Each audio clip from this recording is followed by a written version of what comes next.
before Fancy Like, that was a stretch. Now, I mean, freaking Britney Spears will be on my album. I don't know, whatever. But oh my God, let's get right on there.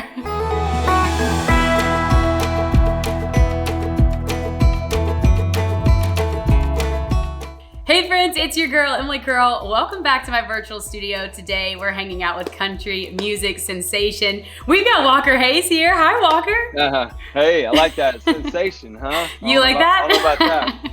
First off, let's talk about your new album, Country Stuff, the album that's out now. Congratulations. How does it feel? It's just awesome. It's always an honor, for any artist to release music, especially to have a foundation of fans who are ready, to receive new music. And I'm just grateful. I got so much gratitude that we're at this place. And I mean, believe it or not, I'm ready for the next stuff. I'm ready to hear people singing these things with me, and we got new material on the way already. Well, let's jump in and do our fast track. So let's start with your current single on country radio, AA. Now, Woo! This one I love because this is like the wordplay that I feel like your fans know you for. Tell me a little bit about this one. Yeah, it's got some bite. I mean, that daughter's off the pole line. I was like, I'm in. Let's go. I walked in a writer's room, and my co-writer friend, Luke Laird, he said, "What you been doing, man?" And Fancy Like had just popped, and I was like, "Man, I'm just trying to stay out of AA." And I'm 6 years sober, and so I wasn't lying. I do go to AA occasionally when I feel like I need it. And but that's not the end goal. I didn't drink my first beer at 13 wanting to go to rehab, and that's what the song's about. I'm just trying to be a good dad, trying to be a good husband. That my wife really did. She married down. Trust me, I married way up.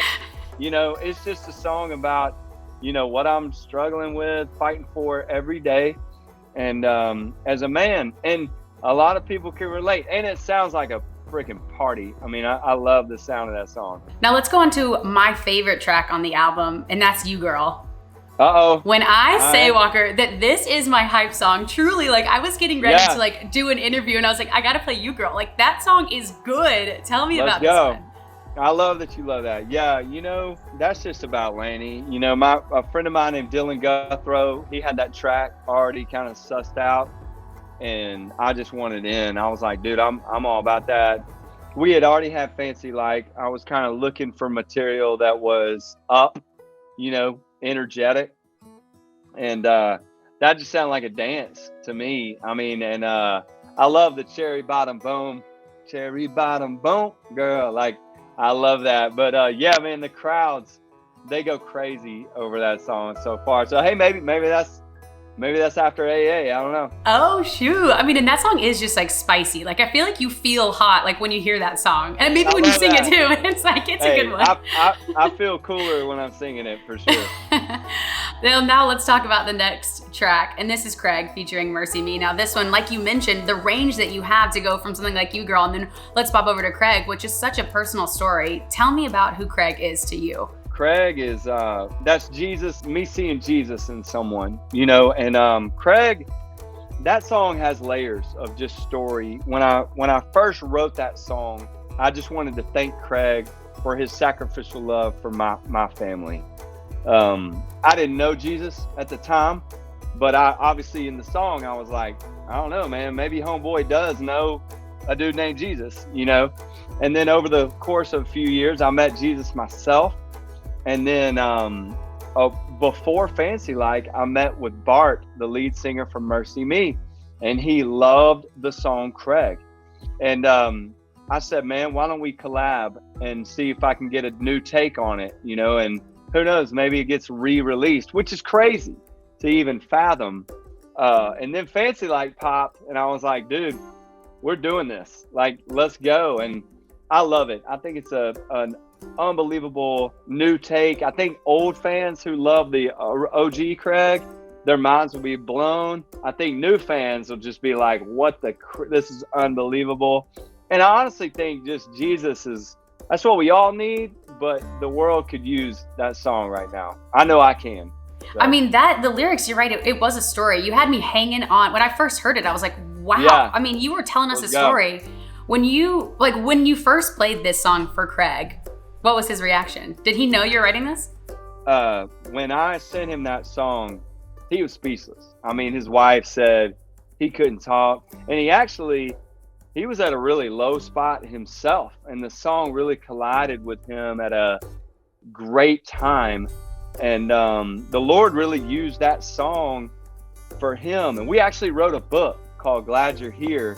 It comes out in May. We wrote it together, and he started it, and it's just called Glad You're Here. And it's basically my testimony told through the eyes of our relationship. And it talks about alcoholism, my music career, his dreams, the loss of our seventh child, Oakley. It's crazy. And but it comes out in May. And so I'm really hoping that song points, to the book. And it's insane. It's crazy. Well, let's jump on to our next track because I want to get through this. And you sort of mentioned touching on a father relationships. Let's talk about Briefcase with Laurie McKenna. I mean, this was also such an emotional story. Tell me a little bit about this one. Yeah. So my dad, he was dying when we wrote that song. And, I knew time was going away, and so I was just thinking about him a lot. And one morning I just looked at my guitar case and I was like, that's funny. I used to see my dad's briefcase, like wherever it was, he was, and I was like, I bet my kids are the same way. They see a guitar case and they're like, oh, dad's home or dad's gone. And so that line just popped out. Lori and I wrote via Zoom, and I said, man, I guess the guitar doesn't fall too far from the briefcase, and we just told it like it is. I was brutally honest. I was kind of mad at my dad as a kid.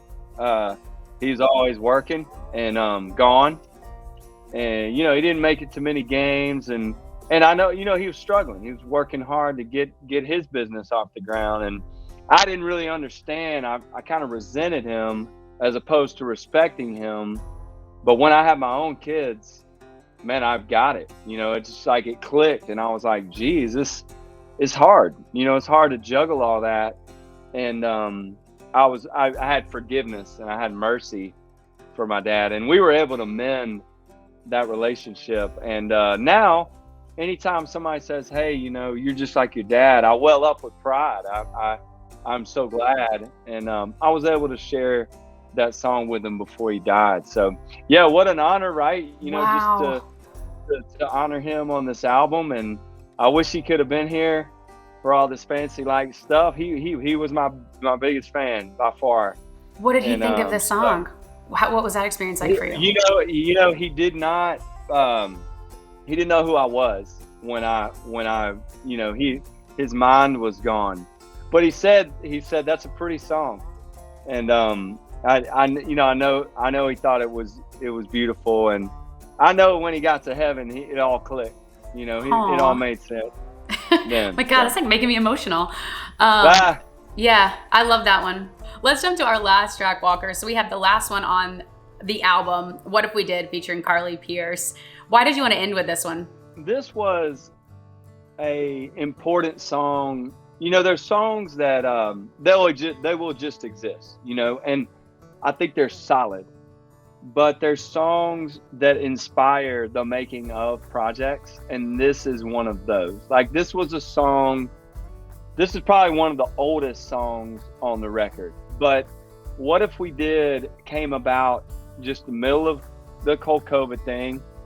I wrote it with some friends, and we loved it. We just loved it. It was such a unique subject, such a unique sound, and very boppy, like get up in your head.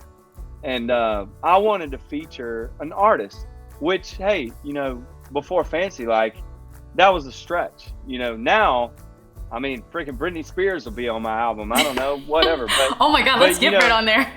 Yeah, but you know what I mean? It was just, you're stacked. Like, yeah, and so, Carly and I go back. We both had our first. Well, she had Every Little Thing right about the time I had You Broke Up With Me. So we we collided a lot and got to know each other. And she was very gracious to put her take on there. You know, I just love her voice because it's identifiable and it's very wise. It's very mature. And, you know, I thought she was perfect for that. So I appreciated having her on there. Well, we love that one. And Walker, we love the entire album. Congratulations again, Country Stuff. The Let's album go. is out now. Before we let you go, you already said you have lots more planned for us. So we know we've got a book. Give us the full rundown. What else can we look forward to from you? We got new music coming? Yeah, I mean, we'll probably just do another EP, you know, get a half of an album out there ASAP. We'll see what's next, but just really enjoying putting it all out there, you know. Walker Hayes, so good to see you again, and thank you so much for taking the time today. Hey, thank y'all. Good hanging with you. Thanks so much for watching our Fast Track with Walker Hayes for his new album, Country Stuff, the album that's out now. Make sure you listen to it on iHeartCountry, and we'll see you next time.